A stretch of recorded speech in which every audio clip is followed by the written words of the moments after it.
This episode is brought to you by Muntins Malts, a company that is passionate about providing premium malts to brewers worldwide. For over a century, Muntins has been a leading supplier of brewing and distilling malts, offering the finest British malted barley on the market.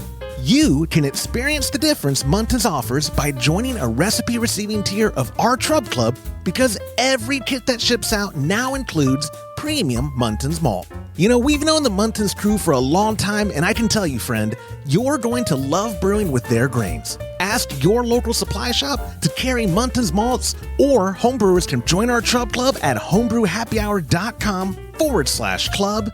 Be a part of the community and come brew with us.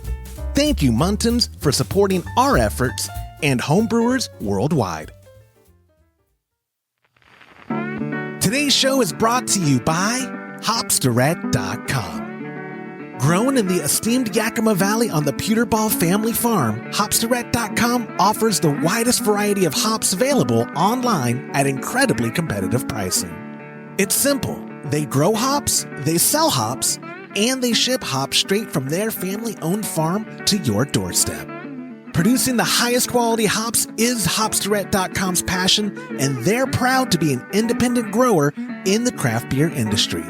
Go to Hopsdirect.com right now and get what you need to make your brew day better. That's Hopsdirect.com.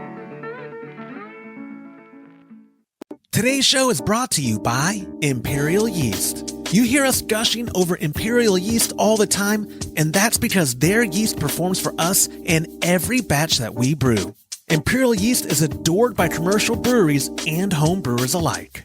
Their pitch-right pouches are jam-packed with over 200 billion fresh yeast cells, guaranteed to deliver flawless, fast fermentations every time. Imperial Yeast strains are grown by a team of pro brewers and home brewers who live to help other brewers learn more and ferment better. Join any recipe receiving tier of our Trub Club and get a free upgrade to premium Imperial Yeast with every recipe kit that ships out to you. Learn more at homebrewhappyhour.com/club and come brew with us.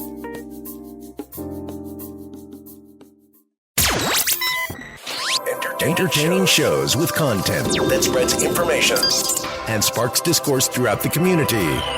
This is the Pearl Media Network. Inline check valve on your gas line, milling grains for all-in-one electric systems, and preventing my beer from tasting like a Band-Aid.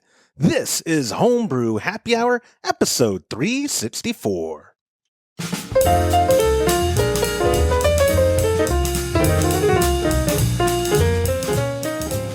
Well, hello, and welcome back to another episode of the Homebrew Happy Hour.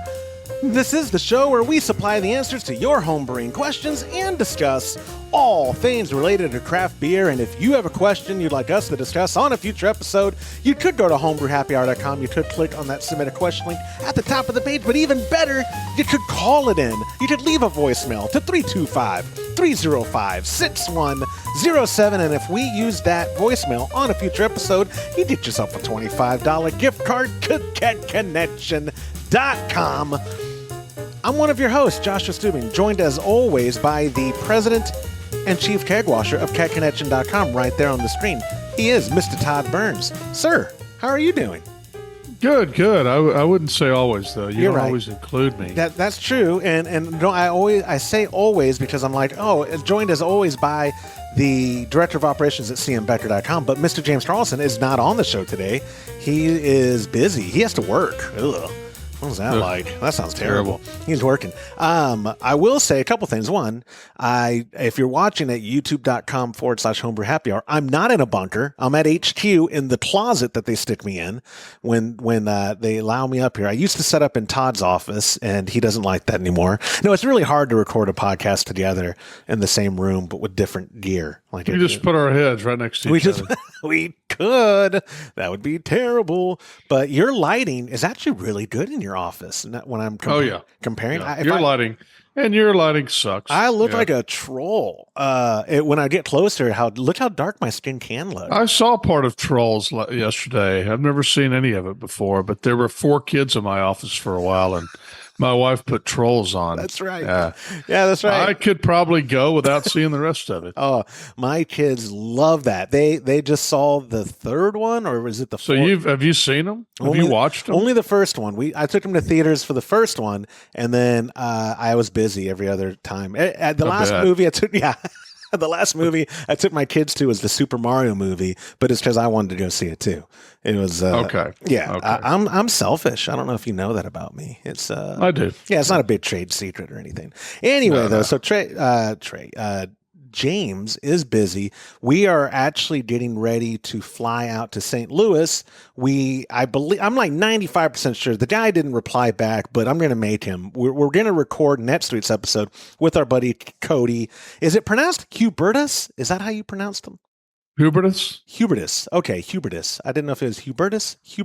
Hubertus Beer is a installation company in the greater St. Louis area, and he's real big on CMB faucets. Like, he got bit by the bug. He's a believer. He's basically evangelizing on behalf of CM Becker about the flow control, about all the faucet solutions. I say the flow control. A lot of his photos on his Instagram are actually the V3S too.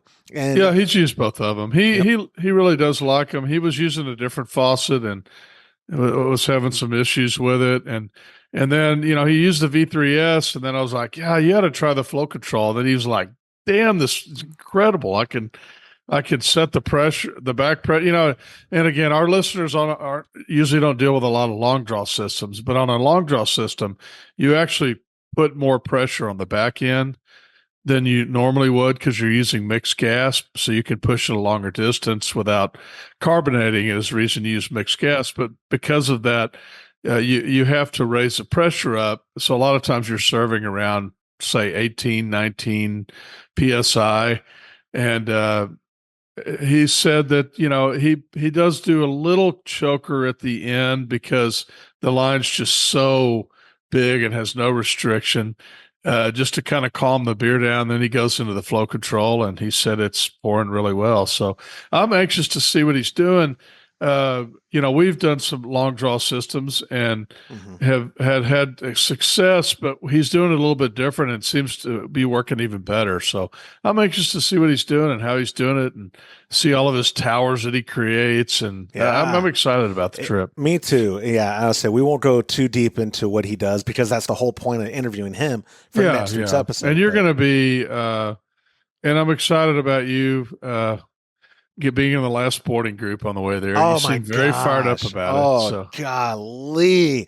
Yeah, and it is boarding group 6, if you were wondering. I thought it was like... I thought it was like 9. I did too. I'm in 1 if you need.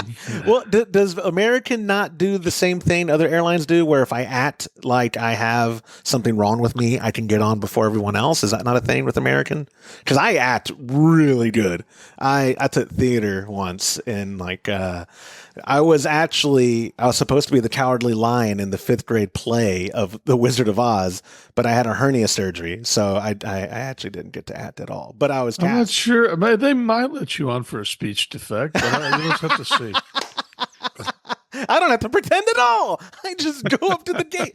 I told you I tried talking to you on the drive up here because American pinged me through the app, and they're like, "Hey, it's time to check in." And as I'm checking in, it's like, "Do you want to upgrade to first class?" And it was the total after everything said and done was going to be like $78 because I'm counting in the money I did pay to pick my seat. At least I don't like airlines picking my seat. It was going to put me in the middle. I know my luck. I hate the middle.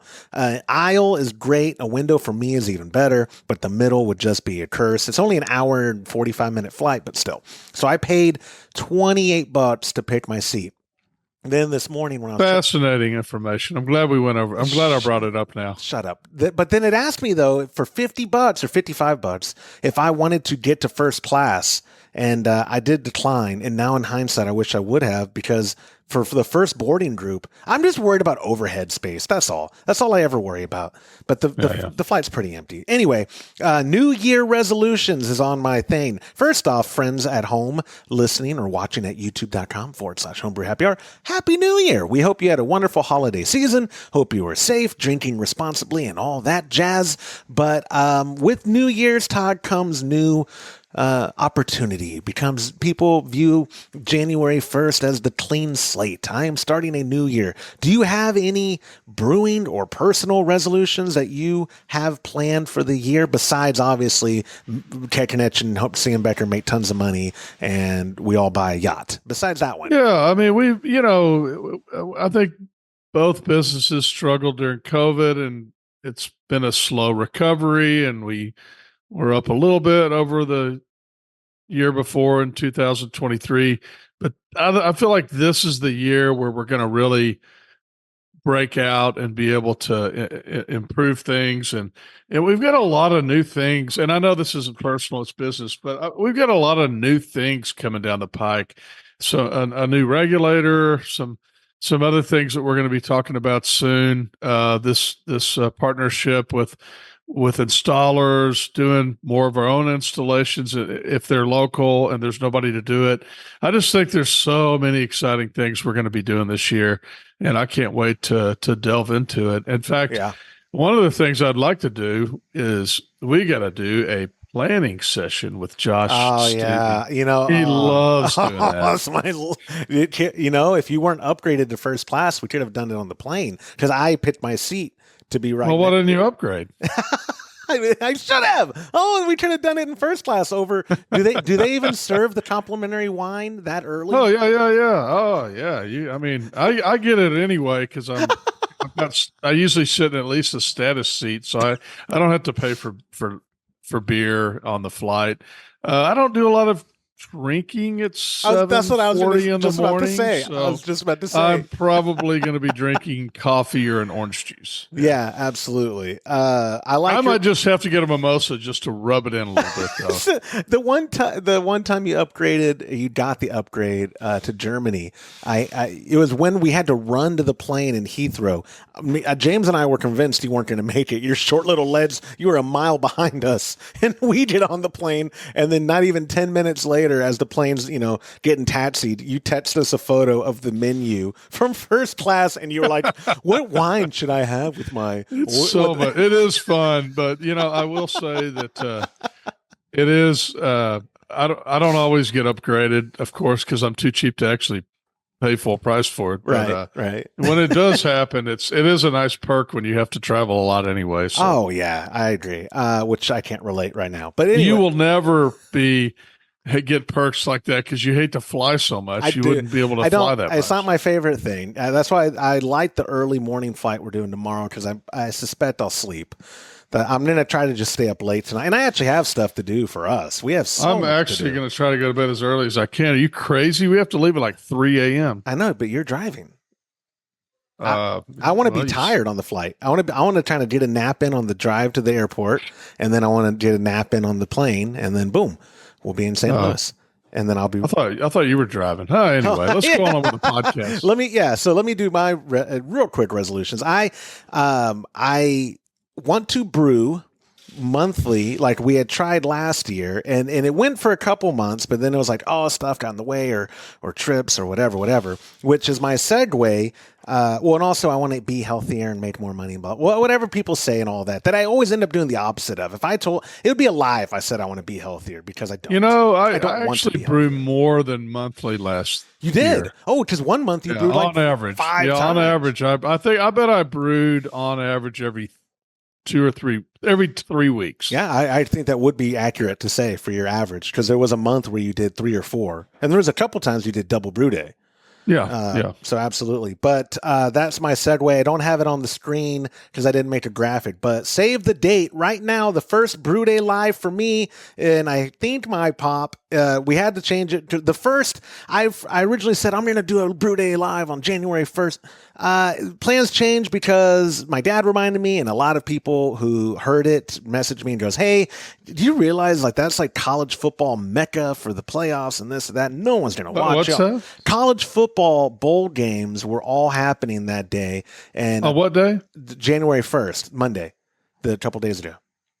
I thought you were just brewing 2 brews to spend time with your father and get a couple of things brewed. Well, my dad had stuff going on, as in watching the bowl games and stuff, and they were still recovering from New Year's Eve. My family was over there, as in my immediate family. We're a handful, but my dad was like, no one's going to watch this. So you're right. So I moved it. The first Brew Day Live of the year is going to be on Sunday, January 7th at 9 a.m. is when the stream's going to start.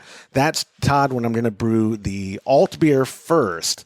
And then I'm not sure if I'm going to do a double brew day that day or if I'll save the Kolsch for February's Brew Day Live or something. But either way, so save the date, Sunday, January 7th at 9 a.m. It'll be live at youtube.com/Homebrew Happy Hour.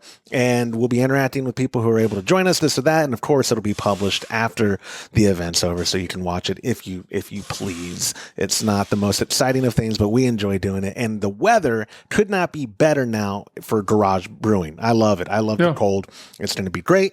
But what I do have for the screen, January's recipe, we're excited to announce. Let me see if I can get, boom, new artwork. Thank you, ChatGPT, for taking my prompts and making them beautiful. We're brewing a delicious Bob Toots Cream Ale. The month of January, we're starting off the year strong with Lorena Evans. It's an homage to her father, Bob, Robert Toot, who absolutely loved I think he loved American light lagers, and she was doing her best to give him the alternative in ale form, and it doesn't get any closer than a cream ale, right, Todd? I don't know that she was. So she brewed this beer, and I don't think that she brewed it for him specifically. She brewed it, and it was it was the first time he ever tasted one of her beers. That's right. No, and he said, "Well, this isn't bad." That's what it was. You're right. I totally forgot the story. You're right. It wasn't I want to make something my dad will like. It was the first one her dad liked, I think. Yeah, exactly. But we are very excited. We've offered it to Trub Club back in 2022, and it was very well received. And we would like to thank our sponsors for providing the premium ingredients that go into every kit every month. Our friends at Munton's Malt, hopsdirect.com, and of course, Imperial Yeast, packing those things with premium ingredients. I'm excited, Todd, because like I said, it's cream ale. People who brew a lot may go, well, that's a boring thing, straightforward. Do you know how enjoyable for me it is to have an extremely straightforward, flawless beer on tap? Because a cream ale can't, if you have a flaw, it has nothing to hide behind, like a Kolsch and like a blonde ale and some other very straightforward beers. There's nothing to hide behind on a cream ale. I want to brew it. That's what you should do the Brew Day Live with me on Sunday, January 7th. So you're going to brew it on Sunday? No, I'm going to brew a different recipe. You're right. It would make more sense if I do the Bob Toots, but you should brew with me. No, but did you get enough yeast for me? For the cream ale, it should be in by then. Yes, it should be in. Oh no, that's this Sunday. I don't know. It's not coming this week. When are you sending it out? The last Monday of every month is when recipes go out for members at Patreon. Okay. Yeah, the last. It'd be cool because I could actually, if I brewed it early, I could have it ready before it goes out. You should, because it'll ferment so fast. In fact, I brewed that the one that the London Porter that everybody brewed before, and I checked it. I looked at it last night, and it's ready. Like I need to put it into secondaries. Yeah, like as in we're going to do that tonight before. I doubt it. I doubt we'll have time, but I'll do it this weekend. We have so much to do. We're actually, when we leave the office at the time you allow us to leave, we then have to do more work when we get to the barn. Right. Yeah, right. I hate New Year Todd because New Year Todd frequently for like the first 9 weeks at least, you're like 14-hour days and You're like texting me at like 6:50 in the morning. Hey, you have time to talk? Like I'm dropping my kids off at school. Oh yeah, okay, yeah. Just let me know when you are at work all day, every day, and so Yeah, because December's always suck, and I'm like, we gotta get some money in. Anyway, let me wrap up the small talk by just saying, let me just say to everybody out there, could you buy more in December, please? You would think, with Christmas and all, they get their Christmas shopping done in November. Yeah, it's November, and then December's just.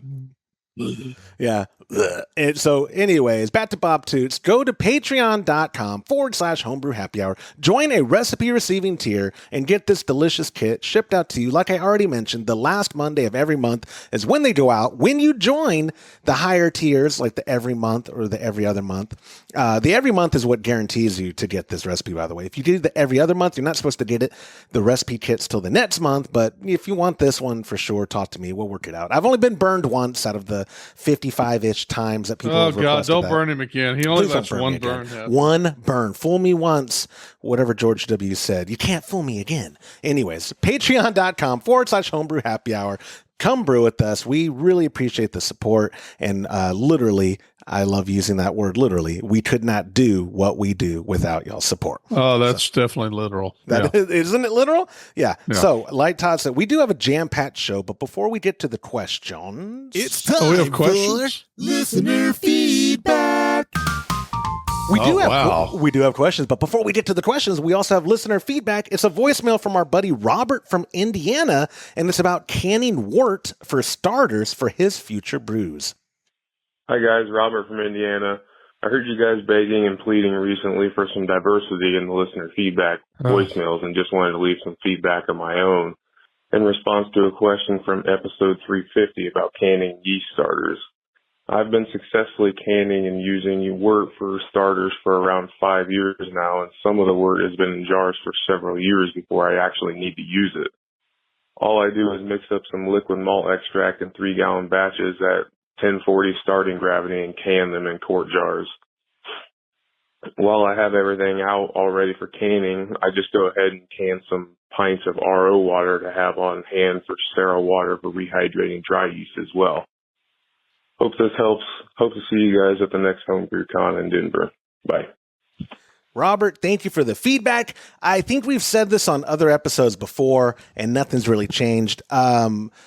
Maybe because of our circumstances, Todd, canning or saving starters has never been appealing to me. I don't understand how you could can it and it would last for 2 or 3 years. That's amazing to me. No. I think he was saying he's been doing it that long. Did he really? Yeah. God, I was like, how is that possible? No. He's been doing it for that long. I think he said he's been doing it for 5 years. The listener feedback's the only one I don't transcribe, so I have no idea if he had said he does it for 5 years or 3 years, whatever it was. Well, if it would have been on the trend, I mean, you put it on there to listen to though, and of course I listened to it. And listen to the transcriptions. So. Yes, absolutely. Well, the transcriptions. I haven't listened to anything. Yeah. No, you didn't. I know. When James said he can't do the show, I was like, oh, well, Todd, you looked at the questions. I sent this to y'all Friday, and you're like, no, dude, aim it, shooting from there. I think it's more authentic if you don't listen to the questions ahead of time. I can't wait for you and James to do your solo episode without me. I can't wait. Wait. Yeah. We're not even we're just going to have people call in and ask questions. Oh, a live show. Yeah. Ooh, like the old AM radio days. That's right, baby. Hard talk. Hard talk. I like it. I like it a lot. It's Homebrew Happy Hour talk. Yeah. I would say this, though.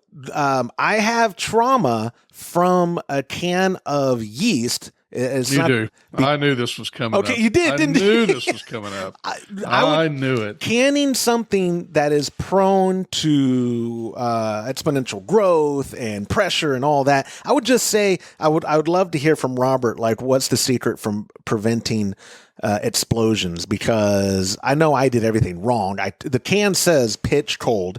I took it out at the beginning of the brew day. It says don't shake. At the time when Imperial was using cans, I did shake it. And then, when it came time to pitch, I was like, why does it look like that? And I touched it. It blew up right in my face. That's probably why they quit putting it in cans. It was me. But I would love to hear. But again, and you still don't warm their yeast up, even though it's in pouches. That's one thing that's kind of cool about it. You just Oh my God, it's so fast too. Wow. It's So fast. when I did that last one, it was really finished fast. Oh, I didn't tell you, by the way, everybody will appreciate this. It basically blew up in my closet. So I put a bubbler on it. Yeah, right. airlock. Yeah. And I put it on there, and I got it all put it in the room, put the air conditioner down. I was like, okay, that's gonna take off in a few hours. I got to be absolutely sure that I go ahead and put a tube and put it in a bucket. And then I had a few beers.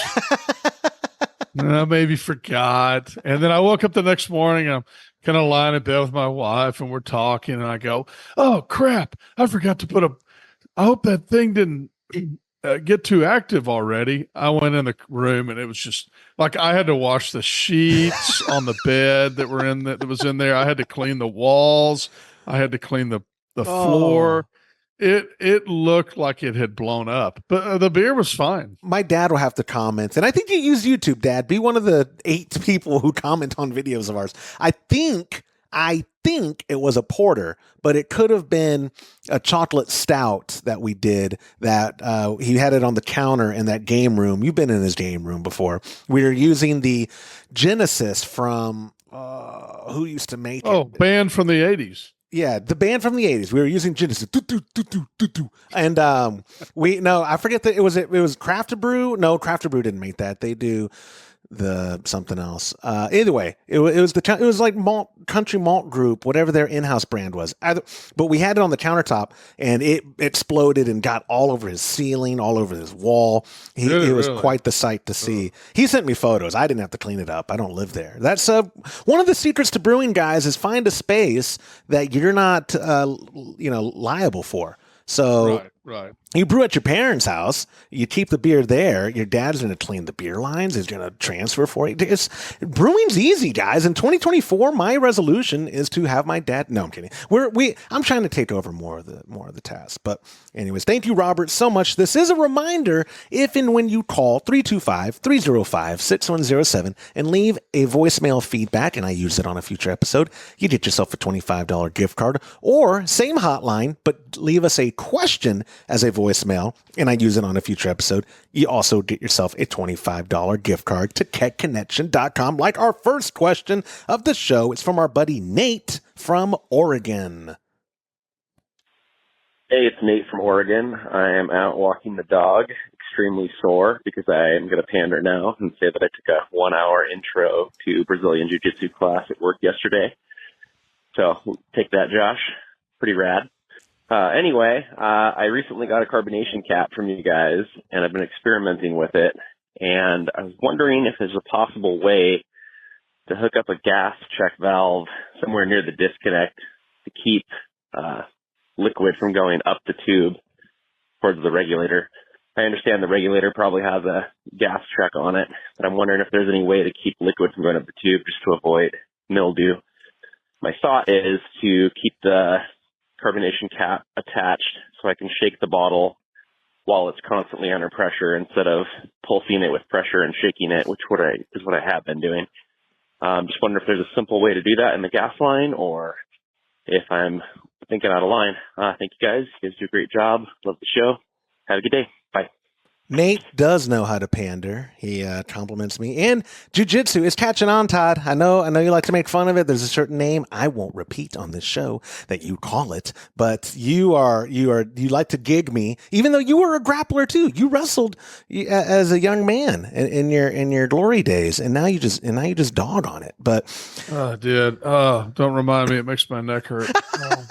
What neck? What neck? Oh. That's my favorite wrestling story about you. You never got pinned. You know why? Nope, never been pinned. Now, $20,000 later and 2 surgeries, I still haven't been pinned. Still never been pinned. And you're the Keg Connection undefeated champion. I am the undefeated champion of wrestling at Keg Connection. You are. You refused the rematch after I got 12 years of experience under my belt. Dude, I'm retired.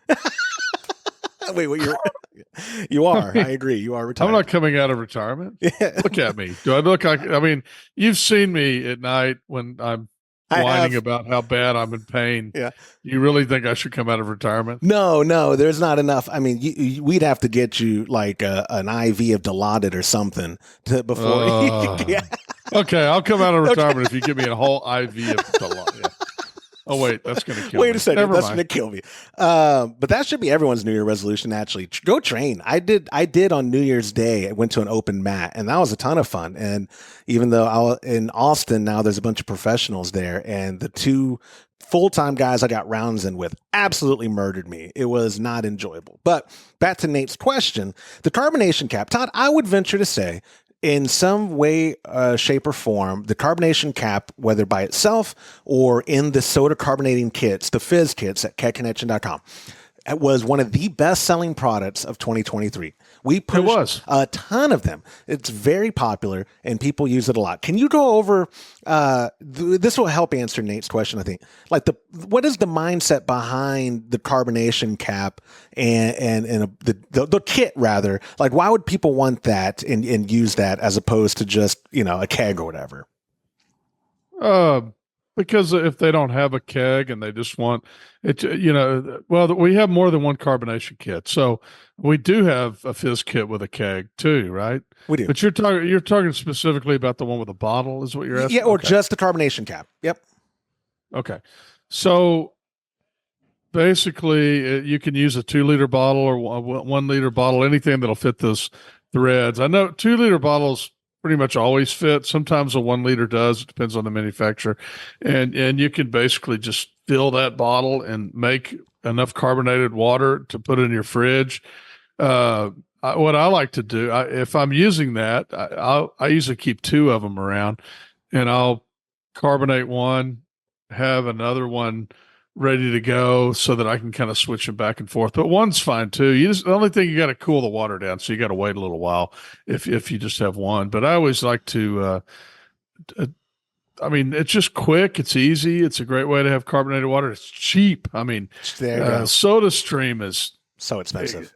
So expensive to do, and this is, I mean, literally pennies in CO2 to carbonate. If you're using a 5-pound bottle, maybe a little bit more with a 20-ounce bottle, but still pennies, just more pennies. It's very cheap. But we had a video, and I forgot if it got corrupted or why I didn't publish it. That happens sometimes. But a long time ago, I mean, this was many years ago, where you were shaking it and showing how to do it.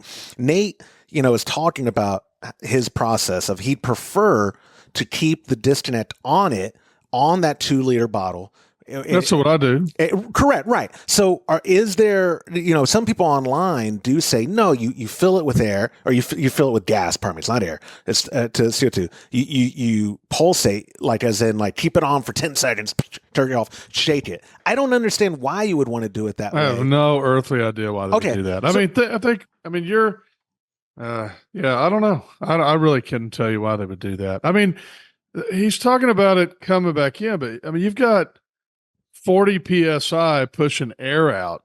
Liquid's not going to come in while you're doing that, or I can't imagine how it could. Okay, well, and when I was we are covering it, because I was gonna start by saying, why would someone want to pulsate? Because there should not be, rather, any danger or like you said, it's not likely liquids that come back up, because it's 40 or 35 to 40 PSI pushing down. It would. I mean, when you're done, if you pull it off, maybe you got a little liquid in the hose. I don't know. I mean, if it's water, I wouldn't worry about it. If it was beer or soda, I'd want to clean that out.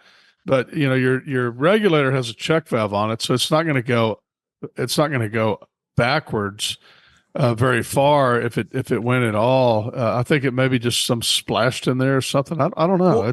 I've never had an issue. I've been doing it for many, many years. I've never had an issue.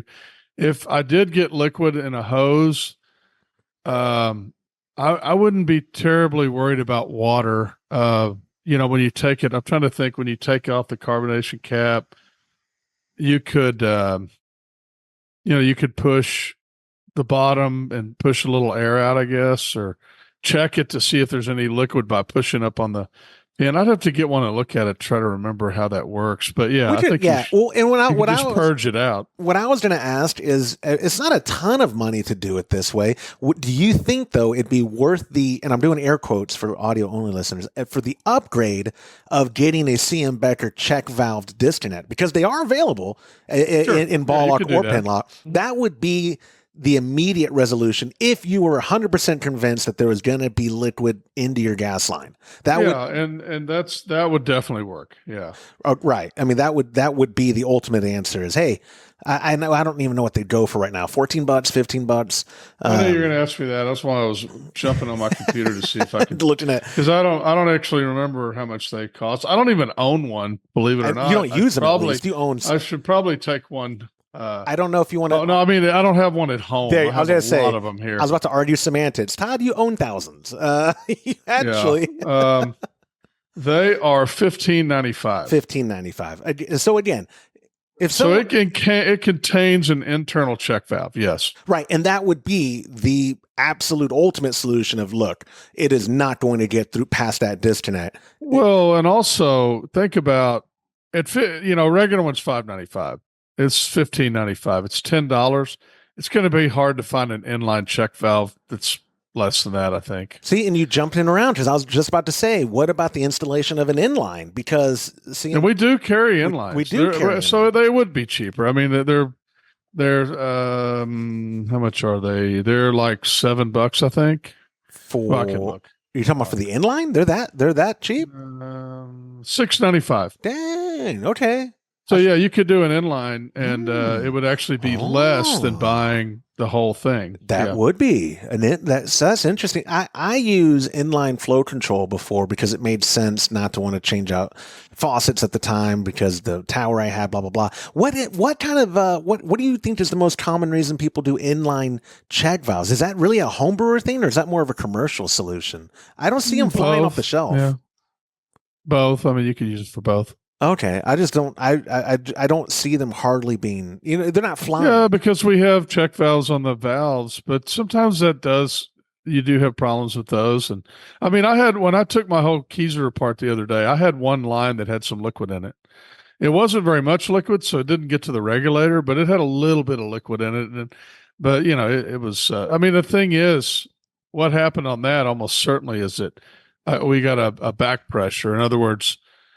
I know what it was. In fact, I can tell you exactly what it was. It was the meat I had in there. I turned the pressure up too much, and then I brought it back down. But when I turned it up too much, and then I only had 4 psi going to it, and it had 40 psi in it for a few minutes, it probably had enough force, even with a check valve, to push a little bit in because of the cavity. Because of the space that it could push some back in because of the much higher pressure. Interesting. Okay, so for the possibilities, it didn't push it all the way to the regulator, but with anything, if you have enough pressure and you've got a space, you could fill some of that space with that extra pressure. All right. So wrapping it up on Nate's question, to answer it, yes, every kit you've ever gotten from us, the regulators, that valve is a check valve. So you're covered there from protecting your regulator. The likelihood for the carbonation cap and the fizz kits we sell, the soda carbonating kits, of liquid getting in the line is already really low. So I think I'm comfortable speaking for you, Todd, and saying that you're not even worried about it. Like the way the kit comes, hey, don't even worry about it, especially if you're just using it on water. Go ahead and throw one of those inline check valves in there. Go ahead and, especially if you're buying it in December. But the ultimate solution, if you're really out there, if anyone's relatable to Nate and out there using that kit, you could always get, like Todd said, the inline, or at the disconnect level, CM Becker makes those check valve disconnects. So if you're really trying to cover your bases, and they're all budget friendly, it's not like it's breaking the bank, but I'm with you. Yeah, what's peace of mind worth, right? What's peace of mind worth? Yeah. So anyways, Nate, thank you so much for submitting that question. Moving on, but a reminder first that if and when you send a voicemail in like our buddy Nate did to 325-305-6107, you get yourself a $25 gift card to ketconnection.com, or if you email joshua@homebrewhappyhour.com, use the submit a question link at homebrewhappyhour.com, or text our hotline, you still get yourself a $15 gift card, which I think is pretty good. Like our buddy Joey did, our second question of the show, he wrote in, "Hi Josh, love the podcast. I bought a G40 in November and will join the Trub Club in January." Good choice, Joey. "When it comes time to order my beer of the month kit, how do the grains arrive? Do I need to mill them? And also, how should I mill them using a G40? I know that's what you brew on. Thanks and keep up the good work, Joey." It is, I will say, short of a Brautag 3-vessel Herm system, the G40 is a delight to brew on. Its only limitations is that it's a 10-gallon maximum volume that we're brewing. So doing beer trade with Todd and James is not possible unless I'm only brewing for them or we do a double brew day. So it's not as easy as just doing it on a bigger system, but I digress. Starting from the top of his question, when you join the Trub Club, patreon.com/homebrew happy hour at a recipe receiving tier, you actually comment. I make monthly posts. So you would go to January, which will be up by the time this episode publishes, and you'd say, "Oh, the cream ale." And all you would tell me, because everyone in it is all grain right now. At the moment, we only support all grain brewing. You would say, "I want my grains unmilled," or "I want them milled," or "you want them double milled." This, with an all-in-one electric, Todd, is a subject I believe will get feedback or at least comments at YouTube below, because a lot of people I know use all-in-one electrics and they do brew in a bag. Therefore, brew in a bag, the assumption is I need to double mill because they're not going to sparge, getting all that sugars out. They're trying to get as much sugars as they can. So, and if they're not going to sparge, double milling cracks it that much more to where it's supposed to get as much sugars out for the sake of efficiency, yada, yada, yada. I, on the G40, use sparge. The basket lifts up and drips out, and then that's when I'm starting to do my sparge. And I only single mill. Do you have an opinion on the milling process and why you would pick certain milled or double milled for various situations? I only single mill for everything. So, I've never done bag in a box. Or brew in a bag. Bag in a box or soda. Bag in a box is a soda system that I deal with a lot. For C and Becker. So yeah, I don't do that type of brewing, but that my understanding is that's, people think or don't think that it is more efficient with that type of system since you're not sparging to do that.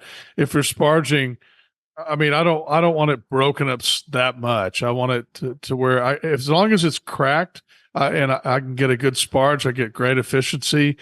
Often 78, 80%. I'm super happy with that. I don't want to risk anything else by breaking it up too much. Well, and someone had asked me before, because you're always the braggart on the show about my system's so efficient. Blah, blah, blah, blah, blah. They assumed that you did brew in a bag. I'm like, he's never done brew in a bag. The efficiency just comes from your system being able to recirculate as clean and smooth as it does and keeping that same temperature throughout your mashing process. Mm-hmm. Right? Yeah. Yep. And so with the G40, I'll say, Joey, one, you're going to love it. And he hasn't joined yet, but if you're joining, I'm assuming it's going to be at the 10-gallon recipe kit. You can do 5-gallon recipes on the G40. But why? If you're already there and you're already brewing, do the 10-gallon. Whether you join our group or not, I'm just saying it's worth it if you have a G40 to do 10-gallon recipes. I've never done double milled on it. And one of the reasons is I don't have a bag for brewing the bag. And I know some people online have said, oh, well, the basket is basically the bag. I fear, Todd, if I double mill that and I just throw it straight in the basket, I'm going to get a stuck spar or mash. Well, and that's what I worry about on my system. Right? If I don't want to break it up into those really small pieces and then have to worry about it sticking. That's all speculation on my part because again, I've never done it. No, I think you would have problems with it. I do too. Yeah. No, I think you'd have to put rice hulls or something like that in there if you double milled it. Yeah, I don't think it would be a good time unless you're using a bag, in which case this is where I'd solicit people. If you use an all-in-one electric system, claw hammer, G40, the grain, not the Grainfather is the G40, the mash and boil, the Brewzilla, whatever you're using, do you also use a bag? And if so, why? Or do you not use a bag? And if so, why? I think a lot of people use the bag for efficiency and the sake of cleaning, but I really don't know. I've never used it. That would be something interesting to try. Like if I'm going to brew a Kolsch, every other month or whatever my resolution is going to end up being. I didn't actually say that at the beginning of the show. My new resolution now is to brew quarterly Kolsch. I want Kolsch on tap all the time at my dad's house. I thought your resolution was to brew once a month. Yeah, I didn't say what to brew. I didn't say that. But but every quarter of that, you want to brew a Kolsch. A Kolsch. I got you. I want it on tap all the time. But it would be interesting if I do multiple types, Kolsch a quarter, trying one with a brew in a bag and double milled and seeing how that affects it. Same system, no sparge, but everything else the same, and see if it's related or close. If it's a reliable clone is what I think I was trying to say. But anyways, it's a good question, Joey. We appreciate your support in the Chub Club, and a reminder that you too can brew with us when you join at patreon.com/homebrew happy hour. One of the recipe receiving tiers, you get premiumly curated recipes sent to you the last Monday of every month. It's a great club, and we greatly appreciate the support of people like Joey. And our third question is our buddy Troy from Mississippi. He is a member of the Chub Club as well. We appreciate you, Troy. And it's a voicemail. I'm just going to play the voicemail. It's our buddy Troy from Mississippi. You said, hey, Joshua, Todd, and James. This is Troy over in Mississippi. Well, first off, I think we need to start off my question with a moment of silence. I had to dump a full 5 gallons of the Belma Pale Ale. It's tragic. I'm still in mourning. But, when I kegged it, carbonated it, and took that first taste, it tasted like I was chewing on a Band-Aid. And I was like, well, maybe it's just I'm feeling weird today or my taste buds are off. Tried it a few days later, same thing. Tried it a couple of times, hoping and praying that the spirits of the beer would save it for me, but it didn't, so I had to dump it all. So, looking back, the one thing I know I did differently than I normally don't do is I used regular tap water. I'm thinking that was it. I was just being lazy, didn't feel like running out and buying some distilled water. So, other than me going out and buying an RO kit and installing that, anything else besides my water that you guys can think of would have turned it into that? I do phase transfers to the keg from the fermenter. Everything else seemed normal. Just thinking it may have been the water. So hope you guys have some ideas because, I'm still very emotionally unstable from having to dump full 5 gallons of beer. So anything you guys can suggest would be greatly appreciated. Thanks, guys. Poor Troy. But if it makes you feel better, I'm always emotionally unstable. I mean, I don't have a reason. It's just a way of existing. But it is sad when you have to dump. And when I did tell you what this question was right before we recorded, because I was like, have you ever had this happen to you? And you said you've never had the Band-Aid taste in your beer. No, but did he say what kind of water he was using? Yeah, well, he was not. To me, he talked about he knows the solution is probably to use RO water going forward. Yeah. I mean, I use RO water. Well, I say that I didn't when I brewed in San Marcos years ago.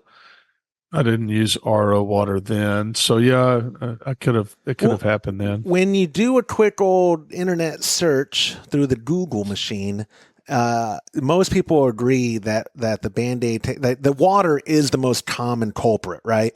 Chlorine in your water or a chlorine-based sanitizer. And then the other least common factors for why you get this phenolic, the less desirable phenol, like the Band-Aid and all that, would some yeast, if they're not viable or whatever. But are there some yeast specifically are I mean, that's part of the yeast is to give a flavor but like not that. no. But Well, I mean, I just the mean cloves. Like the cloves, like a Belgian, or like a Hefeweizen. Yeah, but that's what I'm saying. I think there's a spectrum of phenol where the cloves and all that of the Hefeweizen, which is desirable, is not the same as the Band-Aid medical taste. When I like the taste of Band-Aids. I mean, I always pull them off of my I can. Mouth and we were talking about young Todd earlier being the wrestler. People are scared of you because they'd watch you eating Band-Aids on the sideline before your matches. That's right. Yeah. Who's that kid with no neck eating Band-Aids? Yeah. Yeah, pull Band-Aids off of them while we're wrestling. It's terrible. I think, I promise you, I don't want to just drag this out. And that's not to say I'm gifting you a short answer, but I think he nailed it in regards to, if it may not be in your budget now, but collecting RO water is probably going to resolve the problems for Troy. Well, it doesn't have to be in your budget. I mean, you could go to a water station. That's what I'm saying. 25 cents a gallon. It's more than that. No, you're right. It does end up being about that. My local one, that they have them at Walgreens outside, like Penguin Ice or Arctic Ice. I forget what it's called. And 5 gallons is like $2.50 or $2.25. So you're right. It's not much more than a quarter. I actually used the one down the road one time from where we are, and the water started coming out. It was like yellow, and I was I think I'm going to do my own. Yeah. That's when I installed an RO system. We were just in a hurry, and we didn't want to wait for it. And I was like, let's go down the street and get some of theirs. Does it claim to be RO though? To their defense, does it say it's RO or does it just say water station? I don't. I mean, a lot of them are RO, but they're also a lot of them are distilled, right? I don't know the difference, honestly. Distilled is, I do. You want me to tell you the difference? Todd, what is the difference between distilled and RO? Distilled water is actually boiled and it turns into vapor. And you know how when you're boiling, and you have a pot and it collects on the top of the pot and then it falls back in the pot. Well, if you took it away from the pot and let it fall in a glass, it would be distilled water. So all the minerals are removed because they stay in the pot. When the steam comes up, it doesn't bring the minerals with it. And RO water is done by using a RO filter, which is basically filtering the water, and it filters it in a way where it leaves about 2/3 of the water, keeps the bad stuff, and it goes down the drain, and a third of it, it's different on some systems, but a third of it is without the stuff in there, and it goes, I say bad stuff, some of it's minerals, it's really not bad stuff, but anyway, that's the difference between the two. Cool story. Is it worth, if you were to do the home DIY route, is it more cost effective to install an RO system or to distill your own, in your opinion? Definitely an RO system. So, when you distill liquor, you're doing the same thing, right? So that's the way that you, that's illegal. Huh? That's illegal. Yeah. But I have a distilling system at home, but I only use it to distill water. Oh, right. And you don't do essential oils? I thought you did those too. Well, occasionally get into that, but mainly water. Yeah. Thanks for asking, though. Yeah, no problem. No, I will say, we don't sell these. Someone last video, I don't know if he was being funny or if he was being serious, but he was like, "Stop with the commercials." And I watched Too Much Kill Tony. And one of my favorite stand-ups right now, William Montgomery, says, "I ain't never gonna stop." And so I said, "I'm never gonna stop pushing stuff." But we don't actually sell RO systems, so this isn't a commercial, not a telemarketing, whatever. I will say, probably my favorite investment of last year in my whole brewing setup was the RO, because it's not just for the brewing. My wife goes out there for water. If she's she doesn't only drink RO. I actually started making Topo Chico now because we have all the chemicals, and we're about to list that product on the site. When Todd was talking about new things coming to Keg Connection, that's one of the first ones we're bringing to the table. We have a lot of new products, and again, I won't get too infomercially because they're not available yet anyway. Oh, we still haven't released a video on the Topo Chico? No. We haven't. We did. We did the video. We're not selling the kit yet. I haven't made it live. I haven't made it live on the site because I accidentally took the chemicals home, and I'm not gonna. Oh no! By the way, he took the chemicals home.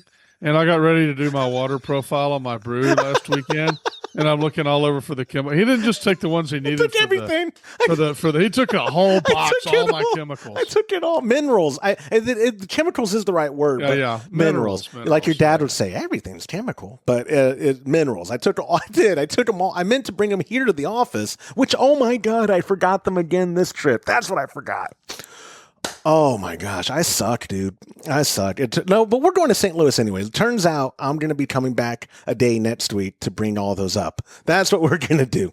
I'm going to bring them back up, or you're going to see, I'm going to set up the webcam in my office of you watching me bag Topo Chico kits all day, or making my 5 or 7-year-old do it. She'll do it. She likes that. Anyways, you were mean mugging me. I would say if we had to explore other potential reasons, Todd, why he got the Band-Aid taste. I mean, if he splashed, that would be the cardboard taste. So it's not, and he says he does close transfers. It's not oxygen related. I can't think of anything else again besides water or sanitizers. A lot of the times people do blame their sanitizer. If it's a chlorine-based sanitizer, they'll say like, "Oh yeah, or if you have residue of chlorine in any of your lines that is touching the wort and or beer during secondary transferring or kegging or any of that, it could be contaminated at that point." Again, you can't really relate because again, you've never had it. I don't believe I've ever had the Band-Aid taste either. So I don't have a lot to contribute to what else could be causing it, but hopefully you, viewer, listener at home, do. And if you want to get yourself a $25 gift card, leave it as a voicemail to let us know what Troy could benefit from or what may have caused the phenol Band-Aid taste that he did get. And if you call it in to 325-305-6107 and I use it, you get yourself a $25 gift card. But I'm even going to say, if y'all leave comments at youtube.com/homebrew happy hour on the episodes, and I start using those, I'm going to start drawing from those for feedback and questions, because I really want to get one of my goals every year. We have been blessed by the community to have organic growth on this channel at YouTube specifically. The audio version has done great for years. Again, organically, thank you to everyone who tunes in. We haven't had issues with growing that, but the YouTube one has just been a slow grow. We've appreciated that. We haven't thrown money at it or anything because we don't want bots infecting our analytics. We want it to be as true and real as possible. And one way that you, if you're watching already, can help is by liking videos, subscribing to the channel, sharing it with people, but most importantly, commenting. That really does help us. And so by you helping us, I want to help you. And so if you leave feedback or a question or whatever, and I take it on a future episode from the comment section, I'm still going to give you a $15 gift card to kegconnection.com. It's people helping people, Todd. And this no. And you know what? It's no skin off your back. You took it right. Yes. Yeah. I love giving away Mr. Burns money. It's actually one of my favorite things to do. It's just we ran out of it. So I have to be more selective now with who I give your money to.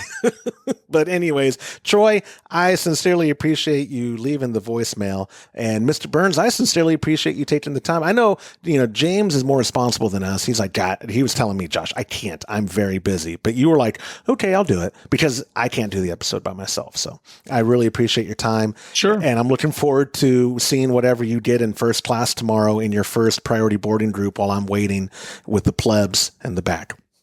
Yeah. I'm going to try to pay attention and wave to you when you go by. I promise not to be already in my movie, my earpods on, trying to avoid eye contact with the people not in first class walking by. I hate you. All right, I'll talk to you later. Thank you. Bye. And that will do it for this episode of the Homebrew Happy Hour. If you have a question you'd like us to discuss on a future episode, go to homebrewhappyhour.com and click on that submit a question link at the top of the page, or even better, Be our best friend by leaving a voicemail at 325-305-6107. Thank you to our show sponsors like Munton's Malt, premium grains for a better brew day. If you aren't already brewing with Munton's Malts, give them a try by joining our Trub Club at a recipe receiving level. For the best hops available online, give our friends at hopsdirect.com a visit and pick up what you need for your next brew day. Also, get a pack of Imperial yeast along with premium recipes from us when you join the Trub Club.